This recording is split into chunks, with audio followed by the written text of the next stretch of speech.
Bonjour à tous, bienvenue à cette rubrique La philosophie en nous.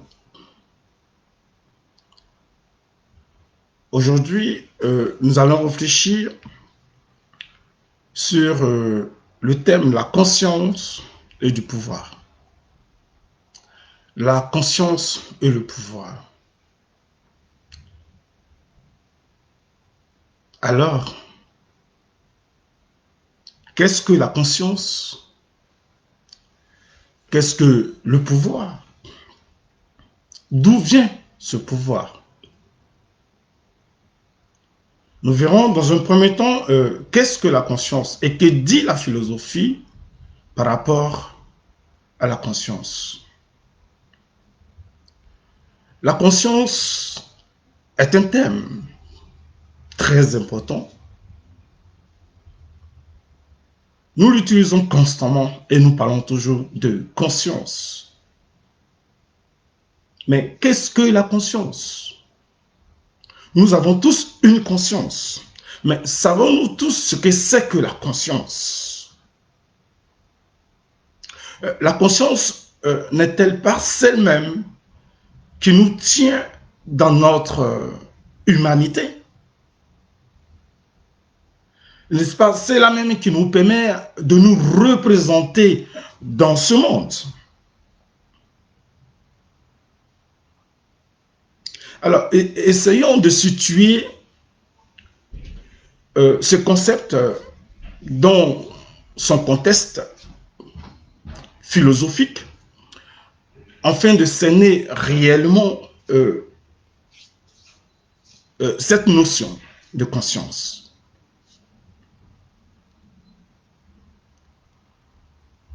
La philosophie elle-même définit, ou elle est même définie comme l'amour de la sagesse. La philosophie elle-même est définie comme l'amour de la sagesse. Philosophiquement parlant, nous pouvons donc situer la conscience elle-même dans la définition de la philosophie. En ce sens que la philosophie aborde deux thèmes différents qui sont l'amour et la sagesse. L'amour en philosophie n'est rien d'autre que la perfection de la perfection, ce qui sort du cœur, du propre. Alors c'est pourquoi souvent se pose la question si réellement l'homme a l'amour réel en lui. L'amour peut-il venir d'un homme? L'amour n'est-il pas spirituel? N'est-il pas pur? Et qu'est-ce que la sagesse? La sagesse n'est rien d'autre que le travail de l'esprit, la perfection de l'esprit. Et qu'est-ce que l'esprit? L'esprit n'est rien d'autre que cette capacité, cette faculté aussi intellectuelle de comprendre les choses, d'apprendre les choses, de cerner les choses par la raison pure, rationnelle. Donc, l'esprit, c'est cette capacité qui nous amène à discerner le bien, la logique, qui se diffère de ce qui est illogique. Et donc, l'esprit nous amène donc à un travail purement spirituel. C'est en ce sens que Platon nous dit que ce qui vient de nos sens, ce qui vient de nos sens fait obstacle à la connaissance. Donc, il n'y a que le travail de l'esprit qui peut nous permettre d'atteindre la vérité. Le monde des dieux, le monde spirituel. Autrement dit, le corps, le physique qui en nous le sens est plus ou moins un obstacle. Et donc, privilégier le travail de l'esprit. Donc, en philosophie, nous avons donc l'amour et la sagesse. Or, les deux thèmes, dans leur définition, se rapprochent dans le sens où la spiritualité qui est en l'homme est mise en évidence et non pas le corps. Alors, si nous revenons à la conscience en tant que telle, la conscience, qu'est-ce que la conscience? La conscience n'est-elle pas celle-là même qui cerne l'homme dans son entité, dans son essence, dans sa nature réelle? Voilà la question que se pose la philosophie. Alors, voyons Descartes. Que dit Descartes? Le philosophe Descartes. Descartes définit la conscience comme la pensée consciente. Une pensée qui est consciente. D'où son cogito, je pense, donc je suis. Je ne peux pas penser et ne pas être conscient de ma pensée. En d'autres termes, si je pense, c'est que je pense que je pense. Si je pense, c'est que je pense que je pense. Donc je suis conscient de ma pensée. Et quand je pense, je suis. Je pense, donc je suis. Donc si je pense, c'est que je suis. Je suis n'est rien d'autre que ma présence, mon existence. Je suis conscient de mon existence, de ma présence, au moment où je pose l'action. Voilà ce qu'on peut cerner et comprendre sur la conscience. Donc la conscience est une action de réflexivité de soi-même, de se ressaisir pendant qu'on pense ou pendant qu'on pose l'action. Je suis conscient de l'action que je pose. Je ne peux pas être là sans être là. Autrement dit, je suis là. Donc, penser, c'est être là. Donc, savoir ce qu'on fait. Et voyons un peu le thème étymologique même, latine. L'étymologie latine de conscience, qui veut dire simplement avec le savoir. Avec le savoir. Autrement dit, la conscience s'accompagne avec un savoir. Le savoir n'est rien d'autre que la connaissance.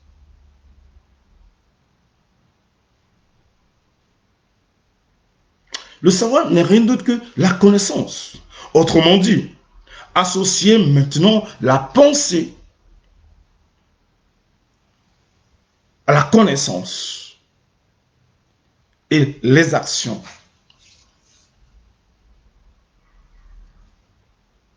Donc la conscience est donc un savoir accompagnant les pensées et les actions. La conscience est donc un savoir accompagnant nos pensées et nos actions. Autrement dit, lorsque par la conscience, je pose un acte,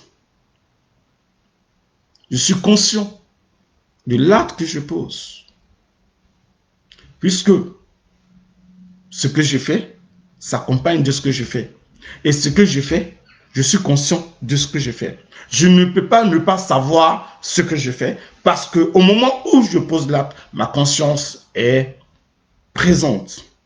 Parce que je pense d'abord, je pose l'acte, dont l'acte est pensé. Donc l'acte que je pose est conscient. Donc être conscient signifie que lorsque je réalise une action, je sais que je réalise l'action. Lorsque je réalise une action, je sais que je réalise une action. Je ne peux pas savoir l'action que je pose parce que cela vient de moi. Et cette conscience se ressaisit. On peut dire donc que le sujet conscient est lui-même au fondement de ses pensées et de ses actions. Le sujet qui pense, lorsque je pense, je suis au centre de mes pensées et de mes actions. C'est ça être conscient.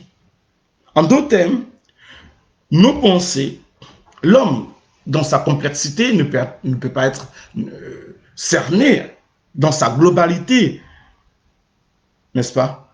Mais par les pensées, par les actions, nous pouvons être cernés. Donc nos pensées, nos actions déterminent réellement ce que nous sommes, que l'autre ne peut percevoir.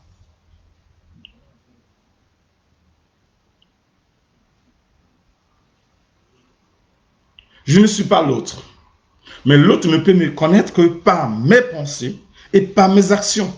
C'est par ce que je pense, par ce que je fais, traduit par ma conscience. Autrement dit, ma conscience est connue par les actions que je pose, par les idées que je mène, parce que, quelque part, ces idées traduisent mes pensées. Et ce que je suis.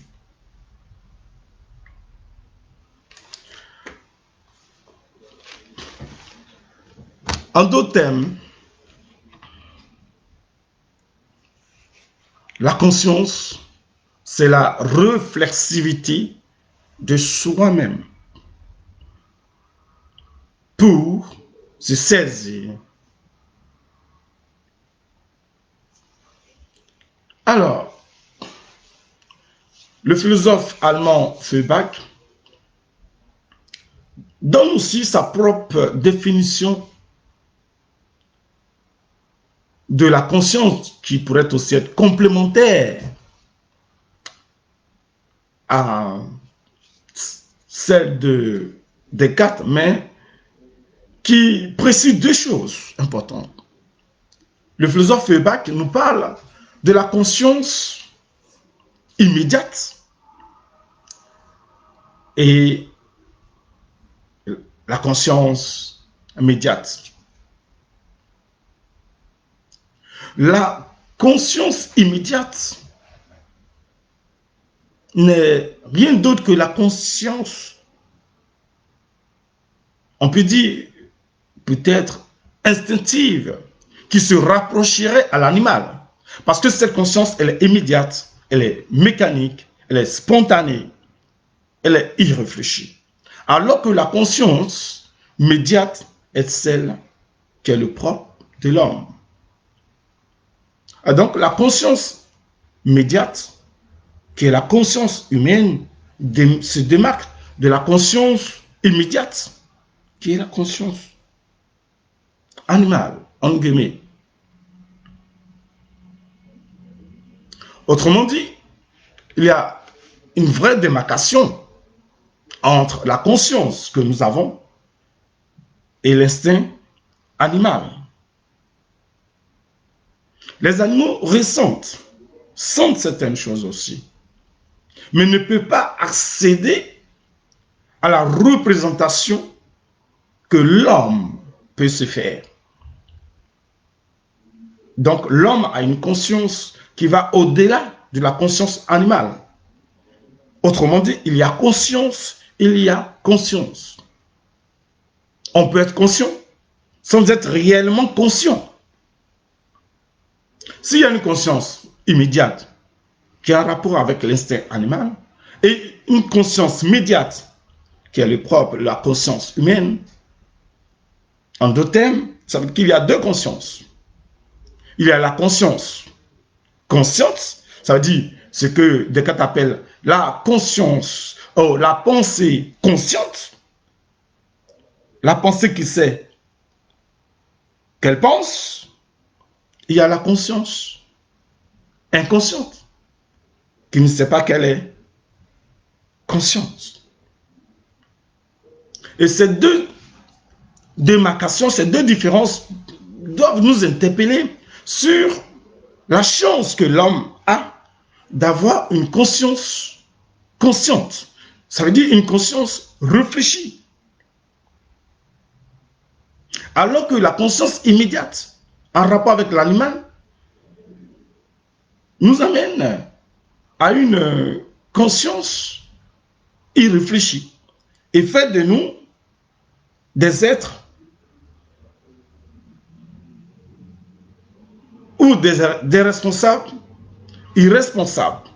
Or, le propre de l'homme, de la société, c'est d'être des responsables responsables et non des responsables irresponsables. Parce que l'irresponsabilité nous amène à la conscience immédiate, qui est l'instinct animal. Alors que la conscience immédiate fait de nous des responsables responsables. Alors, que nous dit Kant? Que nous dit Kant sur la conscience? Que nous dit Kant? Kant nous dit que posséder le jeu dans la représentation, dans son livre Anthropologie du point de vue pragmatique, Kant nous dit que posséder le jeu dans la représentation, ce pouvoir élève l'homme infiniment au-dessus de tous les êtres vivants sur Terre. Posséder le jeu. Posséder le jeu, c'est déjà un pouvoir. Le fait de dire je, parce que tout le monde parle à la première personne. Je veux ceci. Même un enfant, je veux. Le jeu que nous avons est un pouvoir. Cela nous permet de définir, en général, ce que c'est que le pouvoir aussi. Le pouvoir est d'abord naturel, parce qu'il est en nous et nous sommes déterminés comme des êtres naturels. Autrement dit, des êtres de pouvoir, parce que le jeu qui est en nous est déjà un pouvoir, nous dit Kant. Et ce pouvoir-là, que nous possédons par la première personne, élève l'homme infiniment, c'est Kant qui le dit, au-dessus de tous les êtres vivants sur Terre. Le fait de posséder un jeu, le fait de posséder ce jeu qui n'est rien d'autre que le pouvoir, nous élève au-dessus de tous les êtres vivants sur Terre, nous dit Kant. Autrement dit, déjà en l'homme, depuis son origine, de sa naissance, de son évolution sociétale, est déjà un être de pouvoir, un être de puissance. Donc ce pouvoir est déjà en nous. Donc voici le premier pouvoir qui se dégage en l'homme. C'est un pouvoir naturel. Avec ce pouvoir que nous avons, nous pouvons dominer, nous pouvons tout gérer. Mais cette domination, ce pouvoir n'est pas dans le sens d'écraser l'autre, de nuire à la liberté de l'autre. Quand tu nous dis, le sujet conscient a donc un pouvoir, celui de posséder des actions libres. C'est ce que nous dit Emmanuel Kant, philosophe allemand. Le sujet conscient a donc un pouvoir. Le sujet conscient a donc un pouvoir, celui de poser des actions libres. Mais poser des actions libres n'est pas de nuire à l'autre. Déjà, ce pouvoir fait de moi un être libre.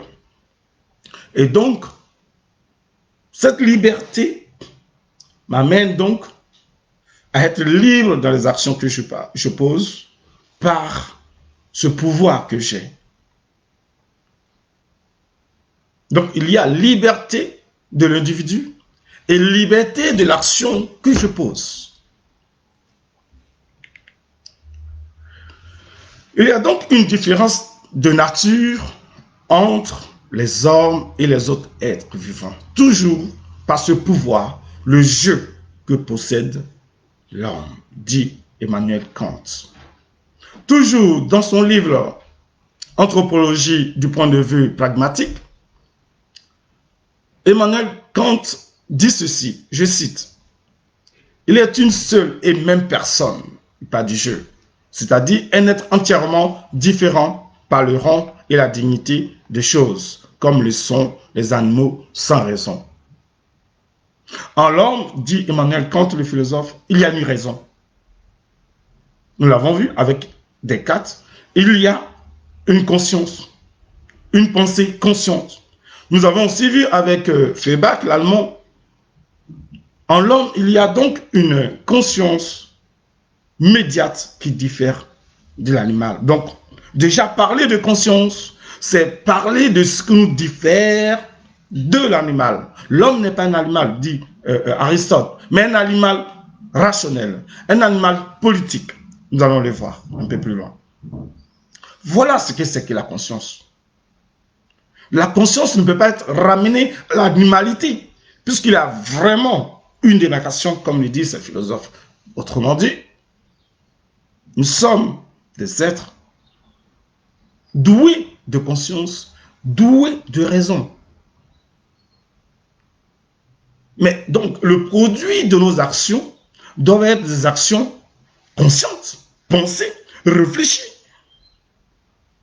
Et non pas des actions en rapport avec l'animalité. C'est pas moi qui le dis. Autrement dit, je ne fais que faire une analyse philosophique de tous ceux qui ont théorisé sur la conscience et qui nous éclairent sur réellement ce que c'est que l'essence même de l'homme. Même si Sartre nous dit que l'existence précède l'essence, nous verrons. Tout est discutable. Et donc, pour continuer sur ce pouvoir, l'homme naturellement est déjà un être de pouvoir, nous dit Emmanuel Kant, parce qu'il possède un jeu, le jeu qui fait de lui un homme. Donc, ce pouvoir doit nous amener à la raison, à la conscience, et non un pouvoir de domination, et non un pouvoir qui nous éloigne à la raison. Alors, au-delà du pouvoir naturel qui est déjà en l'homme, nous avons un autre pouvoir qu'on peut appeler le pouvoir politique. Qu'est-ce que le pouvoir politique? L'homme étant déjà lui-même un pouvoir, va donc politiser ce pouvoir qui est en lui. Il est déjà lui-même un être de pouvoir. Donc, il va donc politiser ce pouvoir. Politiser ce pouvoir n'est rien d'autre que la socialisation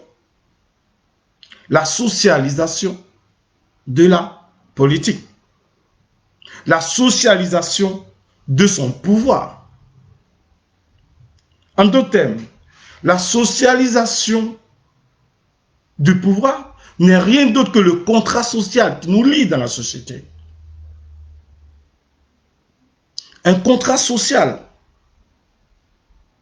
comme disait Thomas Hobbes, il y a un grand souverain, le Léviathan, le souverain à qui nous confions une responsabilité.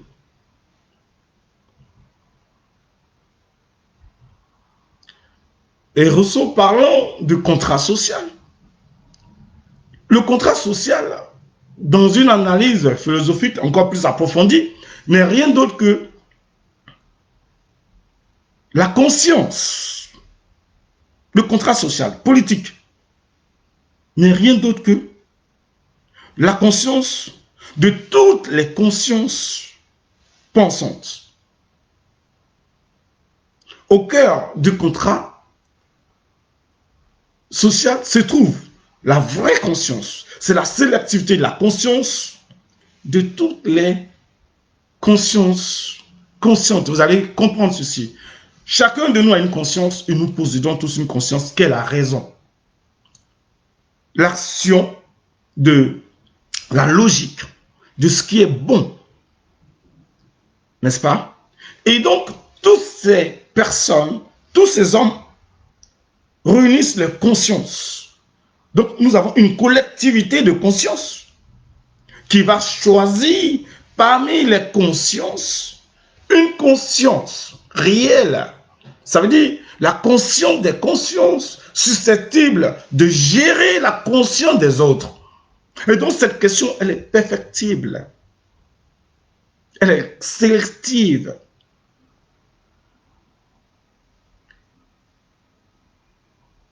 Dans ce contrat social naît cette conscience, la vraie conscience de l'individu. Donc, vous avez plusieurs consciences qui choisissent une seule conscience. Autrement dit, c'est la conscience des consciences. Donc, on attend de cette conscience sélective la qualité, l'amour. Ça veut dire, comme disait Platon, cette conscience qui nous amène vers le monde des dieux, le monde spirituel, où Platon parle de la réminiscence, le monde des idées. Voilà l'utilité d'un contrat social. Le contrat social n'est pas un seul vain mot. C'est un pouvoir donné à une conscience, à un individu, choisi par plusieurs consciences. Autrement dit, il y a une qualité. Encore faut-il choisir. C'est en ce sens que accéder à un pouvoir demande réellement une sélection, des sélections pour choisir la vraie conscience pensante ou la pensée consciente. Parce que la politique, ce n'est que la société. Le pouvoir politique n'est rien que le pouvoir de la société. Le pouvoir de tout le monde. Des humains. Autrement dit, celui qui doit être au pouvoir doit être celui qui a même le sens de la pensée consciente. Or, la conscience, on l'a vu avec les philosophes, Descartes et bien d'autres, c'est d'être là, pendant que je pose une action. La réflexivité de soi-même nous amène à la perfection, à la qualité, à ce qui est pur, à la spiritualité. On est au-delà seulement du corps. On est dans la raison, dans la conscience. Voilà le sens d'un contrat social. Et cela s'impose. Non seulement la société, je veux dire que j'appelle la collectivité pensante, consciente, et le souverain, qui est la consciente. Je veux dire pure. Parce qu'il y a une confiance de choix de cette conscience qui doit guider la société, qui doit gérer la société. Et ce qui est dit n'est pas le propre seulement d'un peuple. La conscience, comme nous allons le voir avec Aristote, est universelle, elle est rationnelle. Aristote parle de l'universalité rationnelle. Aristote ajoute que même les barbares ont une souveraineté rationnelle. Même les barbares ont une conscience. En d'autres termes, ce qui est dit n'est pas seulement le propre d'une communauté ou d'un pays ou ceci. La conscience en chacun de nous, et chacun de nous est déterminé par la conscience, parce que Il s'agit d'un être humain et non un être de couleur ou un être de classe supérieure ou un être de classe inférieure, mais d'un être pensant. Voilà. Et tous ceux qui sont choisis dans ces différents pays doivent être des gens de conscience. Parce que c'est là, dans un pays démocratique, la démocratie n'est rien d'autre que la collectivité, l'ensemble des consciences pensantes ou des pensées conscientes. Voilà le sens de la réalité. Il s'agit de gérer la politique, la société. Il s'agit de gérer plusieurs consciences. Or, dans plusieurs consciences se trouvent plusieurs esprits. Voilà le sens réel de nos responsabilités en société.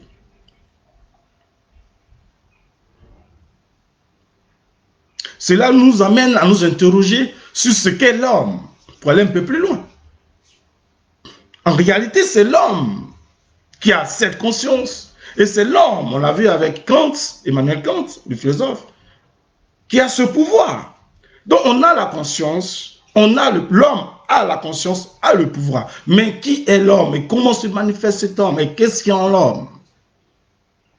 On peut même se poser la question, pourquoi l'homme dérive et sort de la conscience pour être dans l'inconscient au lieu d'être dans la pensée consciente?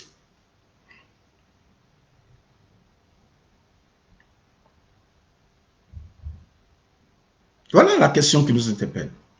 Nous n'allons pas faire un cours, une analyse sur l'inconscient. Ça pourrait être un autre thème, mais pour l'heure, comprenons un peu l'homme brièvement sur ce que dit Platon. Platon dit en l'homme, il y a trois parties. Il y a la partie des désirs, première partie. Ça veut dire le désir, la partie qui est plus animale de l'homme. C'est ce que dit Platon. La deuxième partie, c'est le cœur, nous dit Platon. Le cœur nous amène à atteindre tout ce qui est noble, la gloire de l'homme, la richesse. Voilà, le cœur.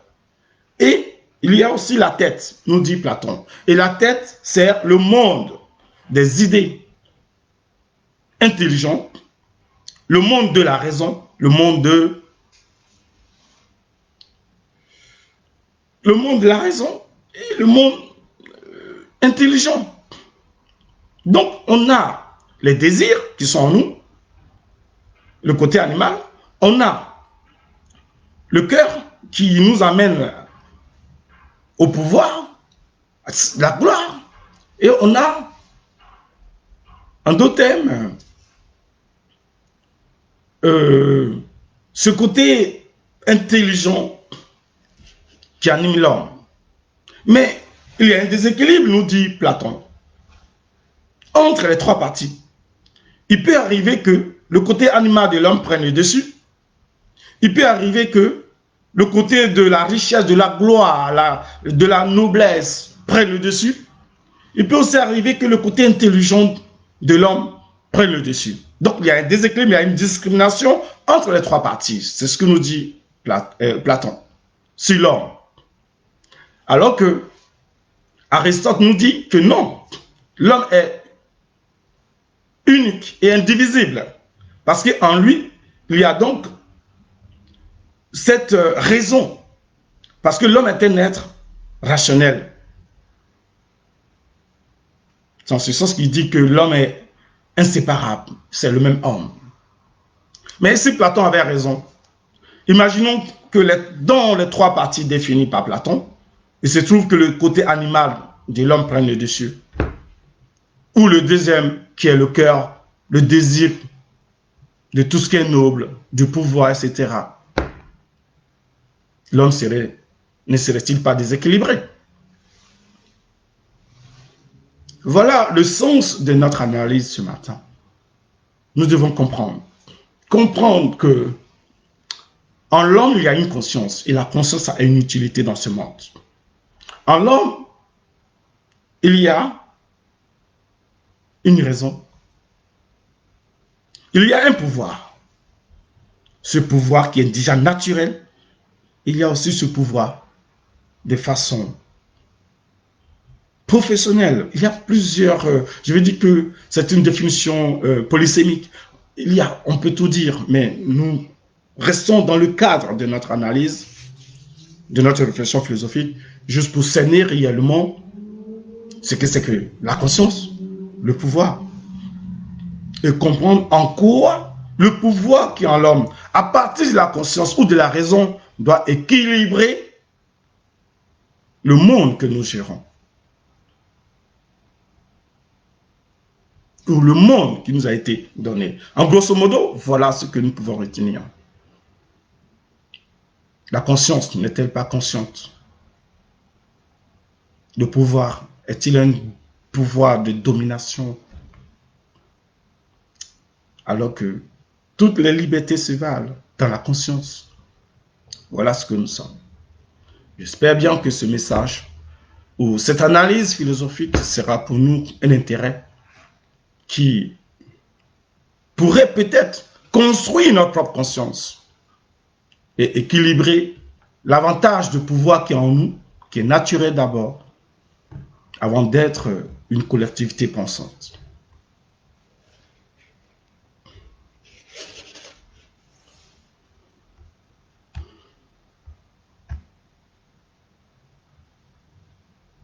Merci.